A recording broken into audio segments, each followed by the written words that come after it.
నమస్తే welcome to BSK news bulletin లో ముందుగా హెడ్లైన్ చూద్దాం.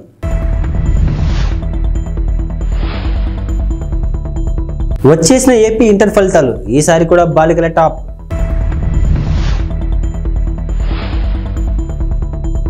రామేశ్వరం కేఫ్ బాంబు పేలుడు కేసులో ఇద్దరు కీలక నిందితుల అరెస్ట్.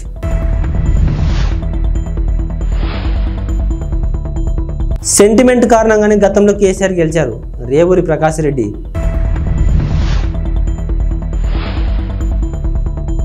కోర్టులో కవిత 5 రోజులు కస్టడీ కోరిన సిబిఐ.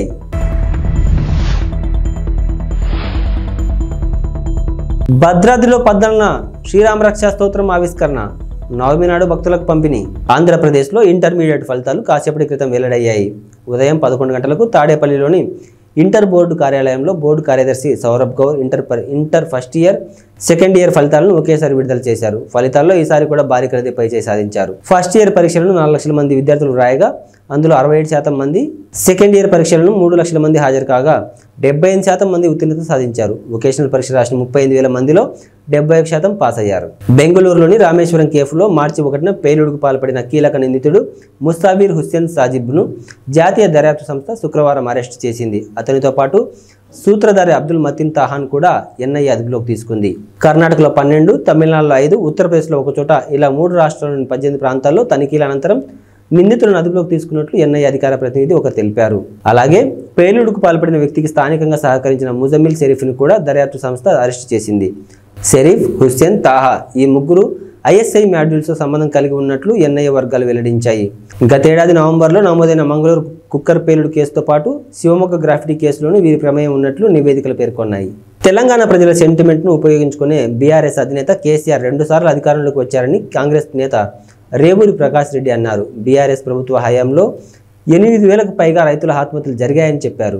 గిట్టుబాటు ధరలు ఇవ్వాలని కోరితే బీడీలు వేసి జైలుకు పంపిన ఘనత బీఆర్ఎస్ ప్రభుత్వానిదని విమర్శించారు. గత సీజన్లో వర్షాలు సరిగా పడకపోవడం వల్లే ఈ ఏడాది ఇబ్బందికర పరిస్థితులు నెలకొన్నాయని చెప్పారు. తెలంగాణను బీఆర్ఎస్ ప్రభుత్వం అప్పుల ఊబిలోకి నెట్టేసిందని, రాష్ట్రాన్ని 7 లక్షల కోట్ల మేర అప్పుల పాలు చేశారని దుయ్యబట్టారు. ఢిల్లీ లిక్కర్ పాలసీ కేసులో నిందితురాలుగా ఉన్న బీఆర్ఎస్ ఎమ్మెల్సీ కవితను రౌస్ అవెన్యూ కోర్టులో సిబిఐ అధికారులు హాజరుపరిచారు. కవితను 5 రోజుల పాటు తమ కస్టడీకి ఇవ్వాలని కోర్టును సిబిఐ అధికారులు కోరారు. ఈ కేసులో కవిత కీలక పాత్రను పోషించారని వారు కోర్టుకు తెలిపారు. సౌత్ గ్రూప్ ఆఫ్ పార్టీ మధ్య జరిగిన 100 కోట్ల లావాదేవీల్లో కవితది ప్రధాన పాత్రని వారు చెప్పారు. కవితను లోతుగా విచారిస్తేనే వివరాలు బయటకు వస్తాయని తెలిపారు. కవిత వాట్సాప్ చాట్ వివరాలను కోర్టుకు సిబిఐ అధికారులు అందించారు. కోర్టులో ప్రస్తుతం వాదనలు కొనసాగుతున్నాయి. న్యాయమూర్తి కావేరి బవేజా వాదనలు వింటున్నారు. కవితను సిబిఐ కస్టడీ కోర్టు ఇస్తుందా లేదా అనే ఉత్కంఠ నెలకొంది. తెలంగాణలోని ప్రముఖ పుణ్యక్షేత్రమైన భద్రాచలం శ్రీరామనవమి ఉత్సవాల కోసం ముస్తాబవుతుంది. ఆ రోజున జరిగే రామయ్య కళ్యాణ క్రతువును కనులారా వీక్షించేందుకు కోట్లాది మంది భక్తులు తహతహలాడుతుంటారు. కళ్యాణం కోసం ఈసారి అద్భుతంగా ఏర్పాట్లు చేస్తున్నట్లు దేవస్థానం కార్యనిర్వహణాధికారి ఎల్ రమాదేవి తెలిపారు. ఈసారి వేడుకల్లో ఓ ప్రత్యేకత కనిపించనుంది. గ్యాలరీలో కూర్చొని కళ్యాణాన్ని వీక్షించే వేలాది మంది భక్తులకు ప్రముఖ రచయిత, శ్రీశైల దేవస్థానం పూర్వ ప్రత్యేక సలహాదారు పురాణ పండ శ్రీనివాస్ రచించిన శ్రీరామరక్ష స్తోత్రం గ్రంథాన్ని పంపిణీ చేయనున్నారు. భద్రాద్రిలో బ్రహ్మోత్సవాలు గతంలో టాలీవుడ్ నిర్మాణ సంస్థ వారాహి చలనచిత్రం అధినేత సాయి కొర్రపాటి సమర్పించిన అఖండ గ్రంథాలను రచించింది కూడా శ్రీనివాస్ కావడం గమనార్హం. ఇక తాజా గ్రంథమైన శ్రీరామరక్ష స్తోత్రం పుస్తకాన్ని టాలీవుడ్ ప్రముఖ దర్శకుడు ఎస్ఎస్ రాజమౌళి, ఎంఎం కీరవాణి, సాయి కొర్రపాటి సమర్పిస్తున్నారు. ఈ సందర్భంగా వారికి పురాణ పండ శ్రీనివాస్ కృతజ్ఞతలు తెలిపారు. కాగా ఈ మహిమోపిత శ్రీరామరక్ష స్తోత్రం గ్రంథాన్ని ఎల్లుండి ఆలయ ఈవో రమాదేవి ఆవిష్కరిస్తారు. ఉండిలో రఘురామకృష్ణంరాజుకు సీటు కేటాయిస్తున్నారన్న ప్రచారంతో అసమ్మతి పెరుగుతుంది. పశ్చిమ గోదావరి జిల్లా భీమవరం తోట సీతారామలక్ష్మి ఇంటిని తెలుగుదేశం పార్టీ నాయకులు, కార్యకర్తలు ముట్టడించారు. ఈ సందర్భంగా టీడీపీ కార్యకర్తలు భారీగా చేరుకున్నారు. మంత్రి రామరాజుకు న్యాయం చేయాలంటూ భారీ ఎత్తున నినాదాలు చేశారు. అందరూ కూడా చాలా మనస్తాపం చెంది ఈ రోజున మరి ఇక్కడ రావడం జరిగింది. ఎందుకంటే ఒక ఎమ్మెల్యేగా పనిచేసి ప్రజల్లో ఉన్న మనిషికి మళ్ళీ ఆ స్థానం లేదంటే ఎవరికైనా బాధ కలగటం సహజం. అదే పరిస్థితి ఈ రోజున మన కార్యకర్తల్లో కానీ నాయకుల్లో కానీ కనపడుతున్న ఉండి నియోజకవర్గం నుంచి చాలా పెద్ద ఎత్తున ఇక్కడ రావడం జరిగింది. మీరందరూ ఎవరో కూడా ఆందోళన చెందొద్దు. తెలుగుదేశం అంటే ఒక కమిట్మెంట్ గల పార్టీ, క్రమశిక్షణ గల పార్టీ. మన జాతీయ అధ్యక్షుడు నారా చంద్రబాబు నాయుడు గారు ప్రతి ఒక్కరికి కూడా న్యాయం చేసే విధంగా మరి అధికారం ఉన్నా లేకపోయినా ఒక పోరాడే మనిషి మన చంద్రబాబు నాయుడు గారు. ఈ విధంగా మరి మీరు ఇచ్చిన రిప్రజెంటేషన్ ఏదైతే ఉందో మీరెవరో అందరూ కూడా ఆందోళన చెంది ఈ విషయం మీద ఎవరైతే ఇబ్బంది పడుతున్నారో అన్నీ కూడా నేను మన చంద్రబాబు నాయుడు గారి దృష్టికి తీసుకెళ్ళడం జరుగుతుంది. అలాగే మన తప్పనిసరిగా మనకి న్యాయం మేము ఉండి కాన్స్టిట్యున్సీకి న్యాయం జరుగుద్ది అని నేను తప్పనిసరిగా మీకు ఎందుకంటే చంద్రబాబు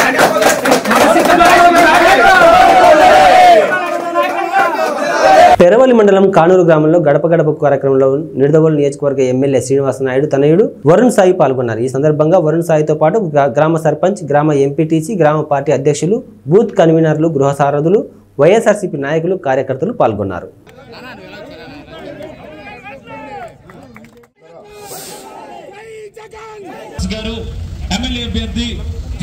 ఈరోజు మీ ముందుకి నమస్తే అమ్మా, నేను మన ఎంపీ అభ్యర్థి అమ్మ కూడూరు శ్రీనివాస్ గారు ఇద్దరం కూడా మీ ముందు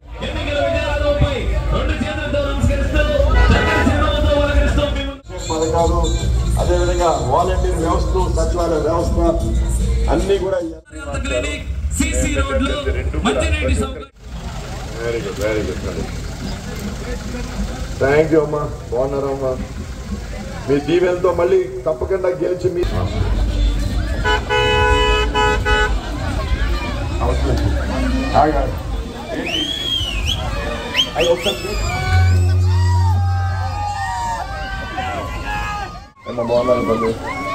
ఎలా ఉన్నారు? ఎంపీ ఎమ్మెల్యేగా గెలిచి వచ్చి ఈ పనులన్నీ పూర్తి చేస్తామమ్మా. అదేవిధంగా ఈ ట్రైన్ కూడా చెప్పడం జరిగింది. అయితే ఒక్కటి గమని ఒక మనిషికి 2 ఓట్లు ఇస్తారు. ఒకటి ఎంపీది, ఎంపీ ఓటు మొదటి ఓటు ఇస్తామా. రెండోది ఎమ్మెల్యే జగన్ ఓటు ఇస్తారమ్మా, జగన్ ఓటు రెండోది. రెండు కూడా ఫ్యాన్ గుర్తుకు ఓటేసి మన జగన్ గారి ముఖ్యమంత్రి చేసుకుంటాం.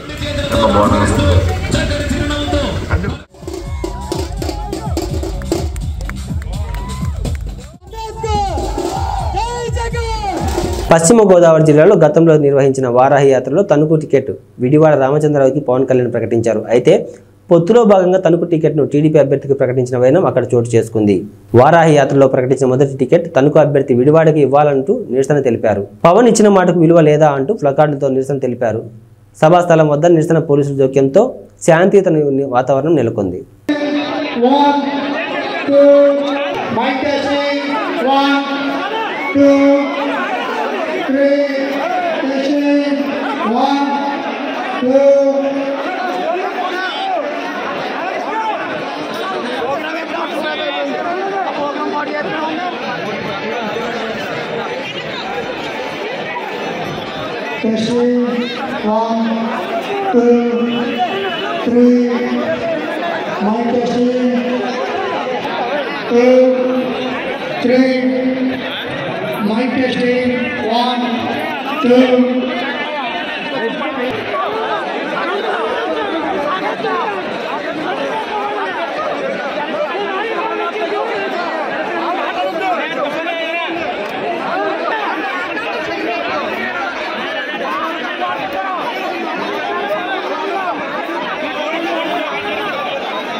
కడప జిల్లా బద్వేల్ నియోజకవర్గంలో జరగబోయే ఎన్నికల్లో బీజేపీ అభ్యర్థి బొజ్జ రోషన్ విజయం సాధిస్తారని జిల్లా ఉపాధ్యక్షులు తిప్పలు రామసుబ్బారెడ్డి, బీజేపీ జిల్లా ప్రధాన కార్యదర్శి ఉట్టి శ్రీనివాసులు పేర్కొన్నారు.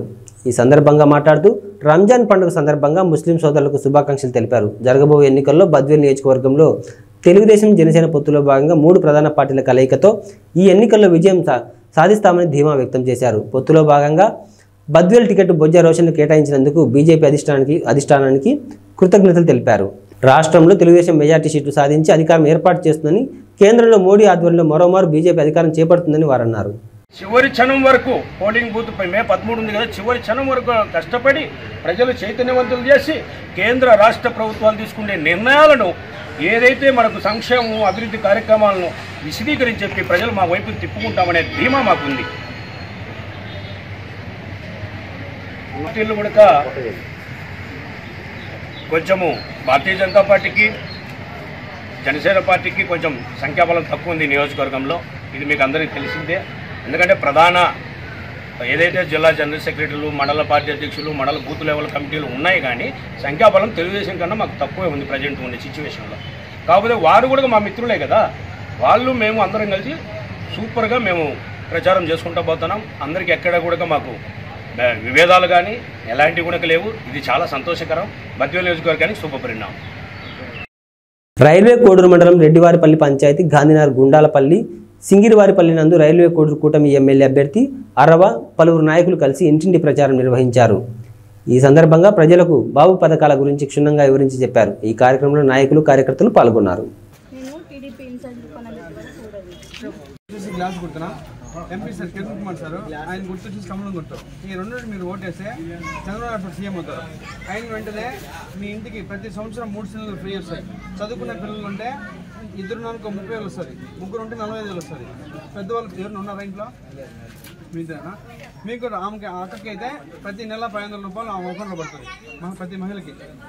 వచ్చేసి గ్లాస్ గుర్తున్నా MP sir Kiran Kumar sir, ఆయన గుర్తు వచ్చేసి కమలం గుర్తు. ఈ రెండు మీరు ఓటేస్తే చంద్రబాబు నాయుడు సీఎం అవుతారు. ఆయన వెంటనే మీ ఇంటికి ప్రతి సంవత్సరం 3 సిలిండర్లు ఫ్రీ వస్తాయి. చదువుకున్న పిల్లలు ఉంటే 2 నాలుగు 30,000 వస్తుంది, 3 ఉంటే 45,000 వస్తుంది. పెద్దవాళ్ళు ఎవరు ఉన్నారా ఇంట్లో? మీదేనా? మీకు ఆమెకి అక్కకి అయితే ప్రతి నెల 500 రూపాయలు ఆమె అకౌంట్లో పడుతుంది, ప్రతి మహిళకి. నేను రైల్వే కోర్టు జనసేన అభ్యర్థిగా పోటీ చేశాను. నా గుర్తు చూసి గ్లాస్ గుర్తుమా. కిరణ్ కుమార్ సార్ ఎంపీగా పోటీ చేశారు. నేను గుర్తు చూసి కమలం గుర్తు. ఈ రెండింటికి ఓటేస్తే మన చంద్రబాబు సీఎం అవుతారు. ఆయన వెంటనే ప్రతి సంవత్సరం మీకు 3 సిలిండర్లు ఫ్రీ వస్తాయి. పెద్దవాళ్ళు ఎవరైనా ఉంటే 3,000 పెన్షన్ ఎడ్యుకేషన్ చదువుకున్న వాళ్ళ పిల్లలు ఏమన్నా ఉంటే ప్రతి సంవత్సరం 5,000 వస్తాయి కదా. ఎంతమంది ఉంటే అంతమందికి 5,000 లెక్కన మీ అకౌంట్లో పట్టాము. తప్పకుండా గ్లాస్ కలిగి కమలం గుర్తు. జై జనసేన. జై జనసేన. పాణ్యం నియోజకవర్గం నుండి కల్లూరు శ్రీ చౌడేశ్వరి సుంకులా పరమేశ్వరి అమ్మవారి జాతర సందర్భంగా కల్లూరు రైతు సంఘం ఆధ్వర్యంలో వివిధ ప్రాంతాలకు చెందిన ఎద్దులతో బండలాగుడు పోటీ కార్యక్రమాన్ని నిర్వహించారు. ఈ సందర్భంగా వారు మాట్లాడుతూ ఇది ఒక ఆనవాయితీగా వస్తుందని, ప్రతి సంవత్సరంలాగే ఈ సంవత్సరం కూడా అత్యంత అద్భుతంగా జరుగుతుందని, ఇందుకు సహకరిస్తున్న ప్రతి ఒక్కరికి ప్రత్యేక ధన్యవాదాలు తెలియజేశారు.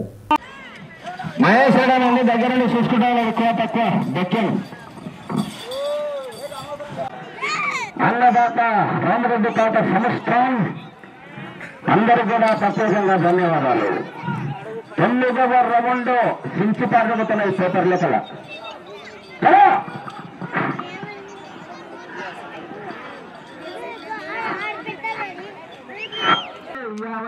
మళ్ళీ కింద 45 మొత్తం కొట్టాలని పెట్టినాడు. మళ్ళీ 7 వస్తుంది, 95 కొట్టాడు స్పాట్.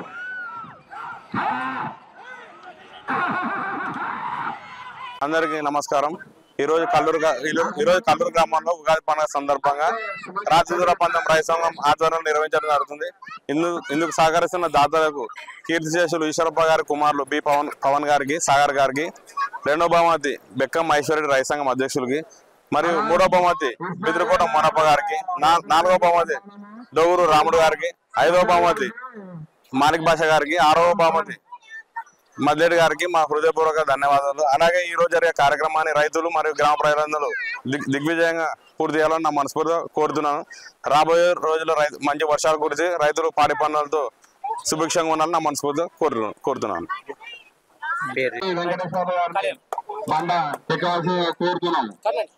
అందరికీ నమస్కారం. నా పేరు పవన్ కుమార్. కల్లూరు సుంకులా పరమేశ్వరి మరియు చౌడేశ్వరి దేవి ఉత్సవాల సందర్భంగా గత 40 సంవత్సరాలుగా కల్లూరులో ఈ బండలాగుడు పంద్యాలు నిర్వహించడం జరుగుతుంది. ఇంతకుముందు గిరిక పందాలు పెట్టేవారు పూర్వము.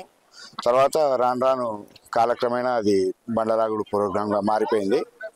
దీన్ని మా నాన్నగారైనటువంటి శ్రీ పి ఈశ్వరప్ప గారు 40 సంవత్సరాల క్రితం దీన్ని మొదలు పెట్టారు. ఆయన చనిపోయిన తర్వాత కూడా గత 7 సంవత్సరాలుగా ఆ ఆనవాయితీని కొనసాగిస్తూ ఆయన కుమారులమైనటువంటి మా అన్నగారు బి సాగర్ కుమార్ మరియు నా పేరు బి పవన్ కుమార్, మేము ఈ మొదటి బహుమతిని ఇవ్వడం జరుగుతుంది. ఈ కార్యక్రమాన్ని ఇంత పెద్ద ఎత్తున దీన్ని సక్సెస్ చేసినందుకు మా గ్రామ ప్రజలకు, రైతు సంఘం వారికి, కల్లూరు గ్రామ పెద్దలకు అందరికీ పేరు పేరున ధన్యవాదాలు తెలియజేసుకుంటున్నాము. అంతేకాకుండా ఈ కార్యక్రమానికి అన్నదానము మరియు మా పొద్దున టిఫిన్ కార్యక్రమము ఇదంతా దీనికి సహాయ సహకారాలు అందించినటువంటి శ్రీ అవధూత రామరెడ్డి తాత సంస్థానం వారికి ప్రత్యేకంగా ధన్యవాదాలు తెలియజేసుకుంటున్నాం. ఈ కార్యక్రమాన్ని ఇంత పెద్ద ఎత్తున ముందుకు తీసుకెళ్ళడానికి సహకరిస్తున్నటువంటి అందరికీ, అలాగే మీడియా వారికి కూడా స్పెషల్గా ధన్యవాదాలు తెలియజేసుకుంటున్నాం. Thank you. చిరంజీవికి ఈ జగన్ రెడ్డికి పోలిక అని చంద్రబాబు నాయుడు విమర్శించారు. చిరంజీవిని, రాజమౌళిని, ఇతర సినీ హీరోలను ఇంటికి పిలిచి జగన్ రెడ్డి ఎలా అవమానించాడు చూశాం కదా అని అన్నారు. ఇంటికి పిలిపించుకొని చిరంజీవిని, సినిమా ఇండస్ట్రీ పెద్దలని అవమానించాడని చంద్రబాబు గుర్తు చేశాడు. అహంకారం పనికిరాదు. ఒక్క విషయం చెప్తున్నా మీకు, కోనసీమలో చిరంజీవికి జగన్మోహన్ రెడ్డికి కంపారిజన్ ఉందా తమ్ముళ్ళు? కంపారిజన్ ఉందా అని అడుగుతున్నా, మిమ్మల్ని ఉందా అని అడుగుతున్నా. చిరంజీవి కొన్ని సంవత్సరాలుగా చిత్రసీమలో రారాజుగా వెలిగినటువంటి వ్యక్తి. వారి యొక్క కళామ తల్లికి చేసిన సేవలు గుర్తుపెట్టుకొని కేంద్ర ప్రభుత్వం కూడా పద్మ విభూషణ్ ఇచ్చారా లేదా అని మిమ్మల్ని అడుగుతున్నా. అదే మరిగా Rajamouli one of the best director. ఆయన సినిమాలు తీశాడు, బాహుబలి, ఇవన్నీ. త్రిపుల్ కూడా మన తీశాడు. ఆయనకు కూడా పద్మభూషణ్ ఇచ్చారు.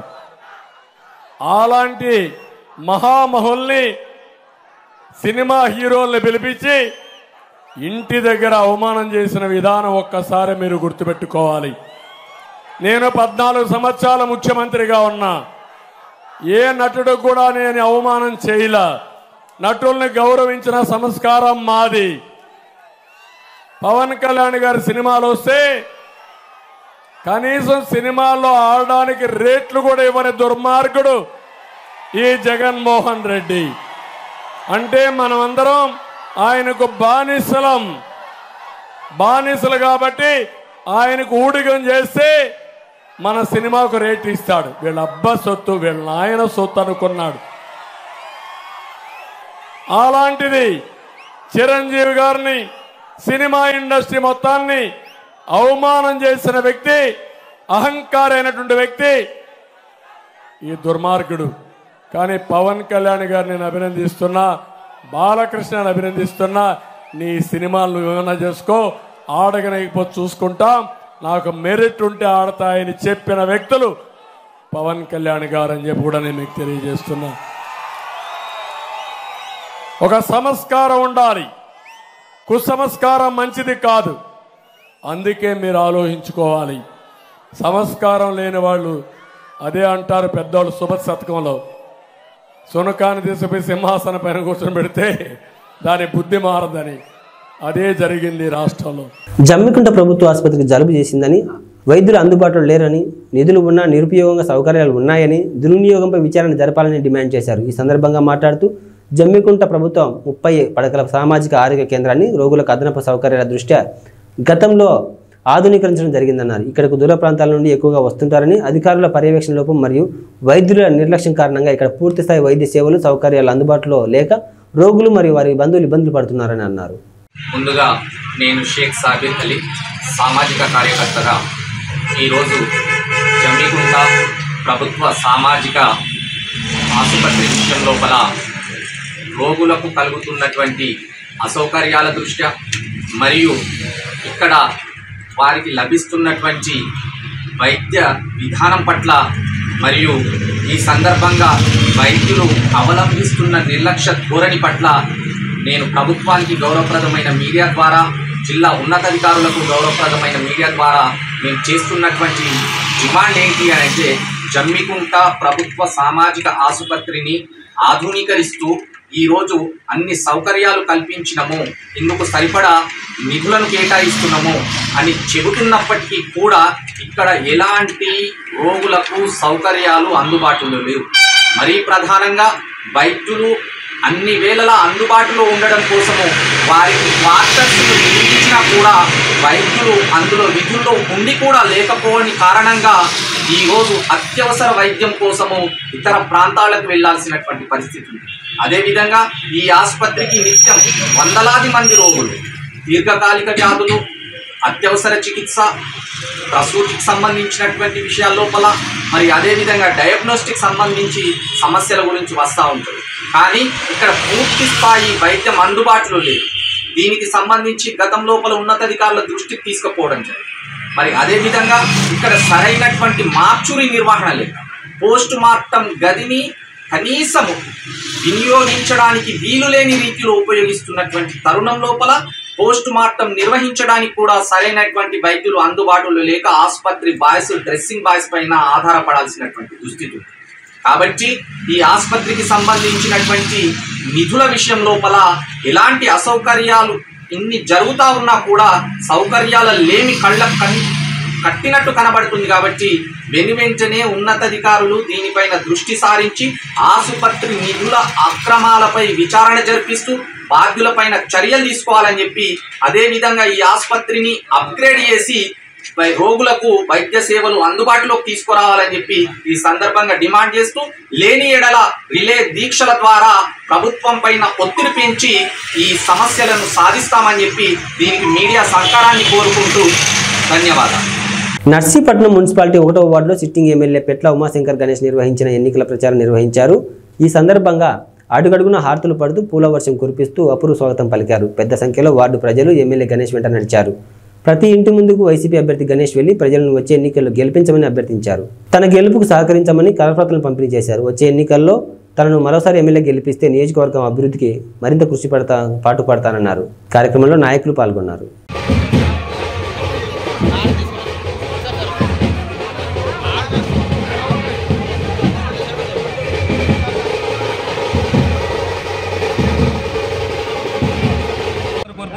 రేపు ఎట్టి బస్సులు కూడా మే 13 జరిగే ఎన్నికల్లో బ్రహ్మాండ మెజార్టీతో ఇక్కడ 30,000 పైగా మెజార్టీతో ఇక్కడ నర్సీపట్నం నియోజక ప్రజలు మరి వైఎస్ఆర్ కాంగ్రెస్ పార్టీ జెండా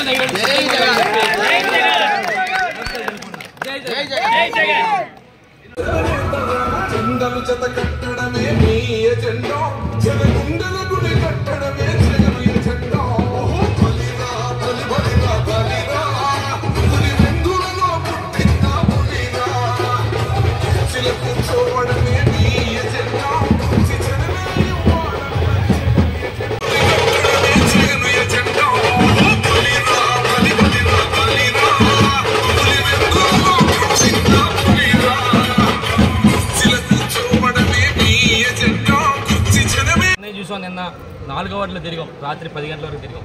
అంటే ఎంత విపరీతం అంటే బ్రహ్మాండంగా జగనన్న ముఖ్యమంత్రి చేసుకోవాలని చెప్పి ప్రతి ఒక్కరు కూడా ప్రతి ఇంటి దగ్గర నుంచి కూడా బయటకు వచ్చి మరి జగనన్న ముఖ్యమంత్రి చేసుకుంటారని చెప్పి పెద్ద ఎత్తున నిరాధనలు పలికారు రాత్రి కూడా. అదేవిధంగా ఇప్పుడు ఉదయం నుంచి కూడా 1వ వార్డులో కూడా మరి బ్రహ్మాండంగా చేస్తాం. ఎందుకంటే ఈ రోజు చూస్తే ఈ వార్డులో మరి గత తెలుగుదేశం ప్రభుత్వంలో చేయలేని రోడ్లన్నీ కూడా ఈరోజు బ్రహ్మాండం రోడ్లు కూడా ఇక్కడ వేసాం. అంటే ఒక 5 సంవత్సరాలు మాకు టైం ఇస్తేనే బ్రహ్మాండం రోడ్లు వేసామన్న సంగతి మీ ద్వారా తెలియపరుస్తూ ఒకసారి కేంద్ర తెలియపరచాలి. నిన్న మొన్న మరి అయ్యన్న భద్ర మాట్లాడుతూ ఉంటాడు, చాలా పెద్ద మాట్లాడతాడు, నేను అవినీతి పరుని కాదు, ఒక్క పైసా చేయలేదు అని చెప్పి అంటాడు. ఈరోజు ఆయన అవినీతి పరుడా కాదని చెప్పి ఈరోజు మన నర్సీపట్నం నియోజకవర్గం కాదు రాష్ట్ర వ్యాప్తంగా ప్రజాపం చేసి కొన్ని వందల కోట్ల రూపాయలు తెలుగుదేశం పార్టీ హయాంలో మరి తెలుగుదేశం ప్రభుత్వంలో మంత్రిగా చేసి కొన్ని వందల కోట్ల రూపాయలు ఒక 200 ఎకరాల రిసార్ట్స్ కానీ 100 ఎకరాల బినామీలు కానీ కొన్ని పెద్ద పెద్ద బిల్డింగ్స్ కానీ ఇలాగా ఎన్నో వందల కోట్ల రూపాయలు మరి ఆస్తిపరుడు. ఈరోజు నిన్న కూడా చెప్పాను నేను 1994లో అందరూ డబ్బులు కూడి ఒక జీప్ ఇస్తే ఈరోజు ప్రతి ఇంటికి కూడా జీప్ ఇచ్చే పరిస్థితి అయిన పద్ధతికి వచ్చిందని చెప్పి నిన్న కూడా చెప్పడం జరిగింది. మరి నేను ఒకటి చెప్పాలి, ఇందులో మెయిన్ ముఖ్యంగా ఒక స్కామ్ కూడా ఉంది. తెలుగుదేశం ప్రభుత్వ హయాంలో 2015లో నారావర లెక్కర్ స్కామ్ అని ఒక లెక్కర్ స్కామ్ ఉంది. ఇదేంటంటే తెలుగుదేశం ప్రభుత్వ హయాంలో అసలు ఎక్సైజ్ పాలసీనే మార్చేసి ఈయనకి ఒక విశాఖ డెస్టిలరీస్ అని చెప్పి ఒక మందు ఫ్యాక్టరీ అంటే అక్కడి నుంచి మందు తయారయ్యి మరి బీర్లు ఫ్యాక్టరీకి వెళ్తుంటుంది అక్కడ పందిరిపాలెంలో. మరి ఆ రోజు 5 సంవత్సరాల కాలంలో సుమారుగా 1,300 కోట్ల రూపాయలు మన రాష్ట్ర ప్రభుత్వానికి నష్టం చేసే విధంగా చంద్రబాబు నాయుడు ఈయనకి మరి కొంతమందికి మరి ఈ విధంగా చేసి సుమారుగా 100 కోట్ల రూపాయలు ఆ రోజు దోపిడీ చేసిన దోపిడీ దొంగ ఈ అయ్యన్న పద్ధతి అని చెప్పి సందర్భంగా తెలియపరుస్తాను. అంటే ఇలాంటి స్కాములు చేసి పెద్ద చేసి ఈరోజు పెద్ద కబుర్లు చెప్తుంటే మాకు చాలా సిగ్గేస్తుంది. నువ్వు వాళ్ళ గురించి నీ కొడుకు నీ మరుగుజ్జు కొడుకు మరీ మాట్లాడతాను. నీకు ఒకటే చెప్తాను, అయిన పద్ధతి కానీ నీ మరుగుజ్జు కొడుకు కానీ చెప్పేది ఏంటంటే మీరు ఎన్ని చెప్పినా సరే ఈరోజు రాష్ట్ర ప్రజలు కానీ ముఖ్యంగా నష్టపడ్డ ప్రజలు నమ్మే పరిస్థితులు లేరు. మీరు ఎన్ని దోపిడీలు చేశారో, ఎన్ని దౌర్జన్యాలు చేశారో, ఎన్ని రౌడీలు చేశారో ఈ రాష్ట్ర ప్రజలు కానీ ముఖ్యంగా ప్రజలందరూ కూడా చేసు. మీరు ఎన్ని పొర్లి దండాలు పెట్టినా సరే అలా దండాలు పెట్టుకుంటూ అల్లిపడిపోవాలి తప్ప ఇక్కడ నర్సీపట్నం ప్రజలు రేపు బట్టలు తీసి కొట్టే పరిస్థితి మీ ఇద్దరికి కూడా అక్కడ అయిన పద్ధతి కానీ వాళ్ళ కొడుకు మరుగుజ్జు పద్ధతి కూడా వస్తుందని చెప్పి సందర్భం తెలియపరుస్తూ ఇవి బులెటిన్ విశేషాలు. మరో బులెటిన్లో మళ్ళీ కలుద్దాం. అంతవరకు సెలవు. నమస్తే.